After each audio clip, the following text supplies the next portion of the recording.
Well, I'm joined now by Professor Robin Shattock from the Department of Infectious Diseases at Imperial College here in London.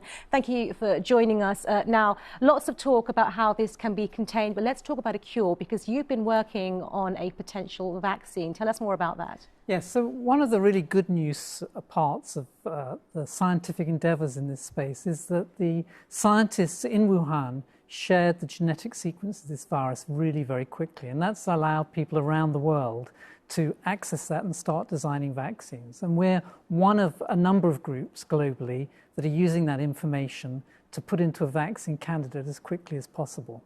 We're working it in the laboratory, and we'll have it in animal models by the middle of next month. That's quite a speed. I imagine vaccines don't come about this quickly usually. No, I mean, if you contrast it with the Ebola vaccine that we've heard a lot about recently, that took 10 years to develop before it even went into human studies. And then it took 2 years to test it within humans. We've kind of changed the technology, and other groups as well, to use genetic sequence to engineer a vaccine so it can be injected into your muscle and express just a part of the virus to induce an immune response. We could accelerate that into human studies if we're called upon to do that within a matter of months. You've touched upon it there, but in layman's terms, how do you go about creating a vaccine? I mean, what are the steps that you need to take? Right, so there are several different approaches to developing a vaccine. The approach that we are developing, because it's the fastest approach, is to use the genetic code that encodes a proportion of the vaccine, what we call the envelope spike. And that's the part of the virus that antibodies latch onto and prevent it from infecting cells. Now, there are other more complex ways of making vaccines that might give you a longer-term immune response, and people are working on those as well. The real factor here is time. It takes time to do this. We can get to humans within a matter of months, but that's just to check for safety and immunogenicity. To start testing whether it works will probably not happen until this coming winter, and then it may be globally available. Okay, so the key question there is, what if the outbreak is controlled by then?